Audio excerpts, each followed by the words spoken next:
Ladies and gentlemen, Eric Bischoff, in one passage alone, has summed up pro wrestling in 2020 with WWE and AEW so perfectly, okay? You can see it on screen now. Bischoff criticizes WWE and AEW for having the same issue. And I'll go on. I'll say this. This is going to not go over well, and it may be certain that I never get a phone call from AEW again or WWE because I'm going to criticize them for both doing the same thing. Neither of them are growing their audience. I repeat, neither of them are growing their audience. Neither of them are doing anything new that hasn't been done before. At least not doing anything big enough or new enough that they're not growing their audience. AEW is hanging on to the same 7 to 800,000 viewers. Every once in a while, they'll get a little more than that. Every once in a while, they'll get a little less than that. But they're hanging on to that same audience. Let's call it 800,000 viewers average that they had last year at this time before COVID. WWE is barely hanging on to their audience. Their audience is deteriorating. Neither group is doing anything to revolutionize or grow the business. So that's what Eric Bischoff has to say. I just want to really emphasize that comment. Neither one of them are growing their audience. And then the last line, neither group is doing anything to revolutionize or grow the business. So those are the two real main quotes to take away from this Eric Bischoff quote. Now, Eric Bischoff, for this, will he be blacklisted from AEW, WWE?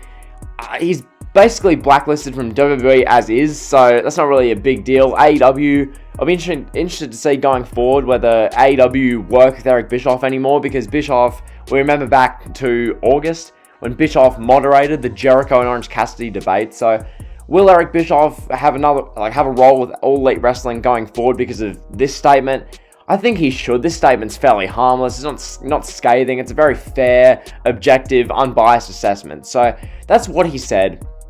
As far as my opinion on what he said, I think this is about as an objective a statement you can make about WWE and AEW as possible. What Eric Bischoff said, as far as neither one of them growing their audience, it's bang on accurate. Because All Elite Wrestling has, as he said, 7 to 800,000 consistent viewers who will watch them through thick and thin, who enjoy the All Elite Wrestling product and what they bring to the table. But realistically, you have not seen a consistent either growth in ratings, you haven't seen them snowballing and doing different things to really bounce up the ratings. And as Eric Bischoff says, there's just not really innovation. There's not really remarkability in either AEW or WWE. Now, in defense, to play devil's advocate for a second, in the perspective of these pro wrestling companies, and if you're fans of these companies, you might say, well, in pro wrestling, we've seen everything now. What more can you do? What can these companies do to be fresh, innovative, exciting? Fair point. Now, to me, what I'd say is do what WWE doing on SmackDown with Roman Reigns. Really create characters that are legitimately compelling. How you do that, it depends case to case, basing that upon who the talent are, trying to really maximize talent and get the best out of them. Because yes, we've seen near enough everything in pro wrestling. This is one of the other big issues of pro wrestling. For one, social media, and the fact that even if you try something new, it's going to get crapped on and ripped apart by all these quote-unquote podcasters who they want to see new stuff, but then they get new stuff and they crap all over it. So there's that. But at the same time, I've said this before, in pro wrestling, everything that's worth doing has been done, and basically everything that's not worth doing isn't being done accordingly. So you're in this tricky conundrum as far as trying to innovate in an industry where pretty much everything's been tried. So yeah, the AEW, WWE, they have backs to the wall in that situation, but at the same time, I look at the Alexa Bliss, Bray Wyatt dynamic on Monday Night Raw. What Alexa Bliss is doing, it's innovative, it's fresh, it's different, it's compelling. Yes, it's not really translating to Monday Night Raw reaching Attitude Era-like ratings, but can you blame Alexa Bliss considering it's a 3-hour-long show which no one cares about? It's a dead 3-hour television program. Yes, the 5 to 25 minutes of TV she's involved in is really good with Bray Wyatt, but holistically, they're not really doing anything to be new, be different, be fresh. And that's what Eric Bischoff is saying in this statement. What Bischoff is saying is completely right.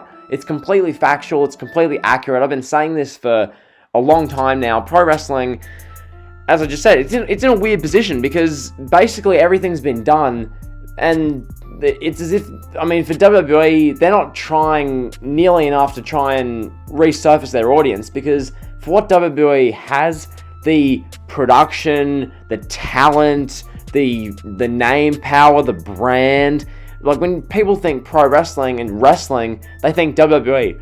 It's like when you think of American football, you think, oh, NFL. It's like that brand association. When you think wrestling, you think WWE. Unless you're these, internet wrestling fans who love New Japan Pro Wrestling, and you love strong style, and you love work rate, and you love All Elite Wrestling for the matches and whatnot. Unless you're one of those type of fans, the very niche, hardcore little audience and market. Unless you're one of them, by and large, you think pro wrestling, you think WWE.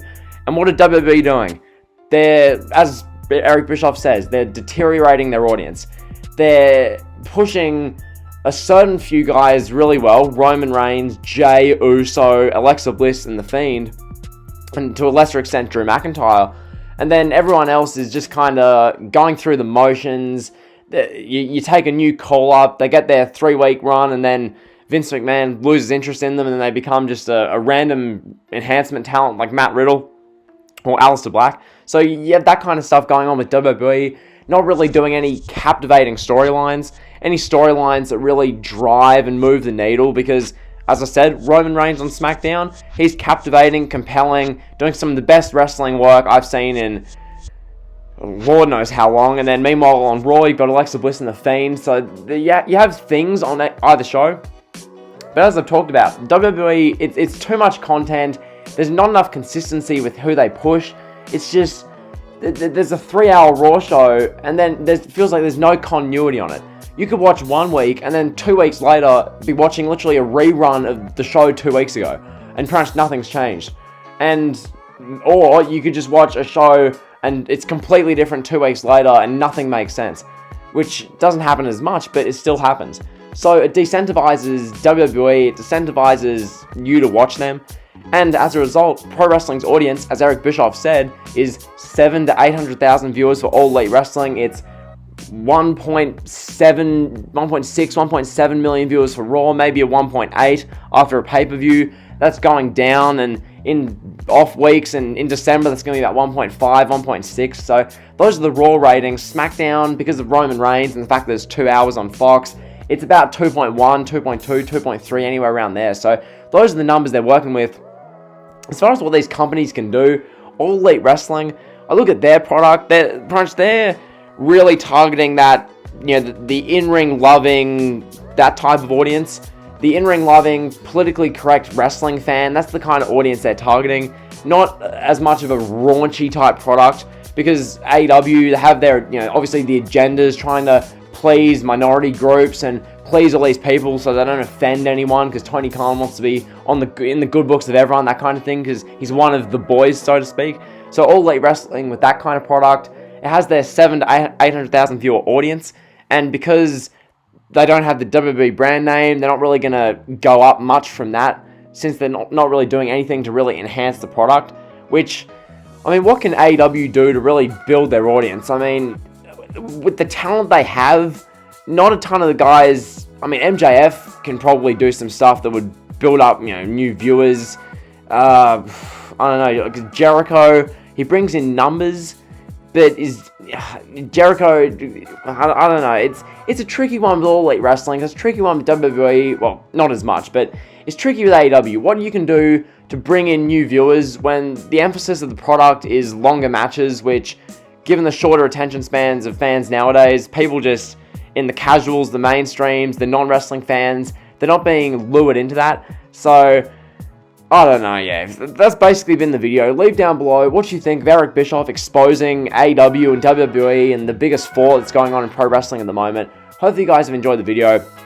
I think I covered this fairly well. It's a bit of an interesting topic. Eric Bischoff, someone who has such history and lineage in pro wrestling. Obviously, Eric Bischoff ran the kind of creative and the booking side of WCW for many years. He was involved in WWE, involved heavily with TNA to their detriment, and now he's involved with AEW a little bit. So Bischoff's been all around the business. I take this quote with with legitimacy, with viability, with reliability, because it's Eric Bischoff, and Eric Bischoff most of the time speaks facts. So that's been the video. Hope you guys have enjoyed. If you have, like, comment, sub. Here's another drill.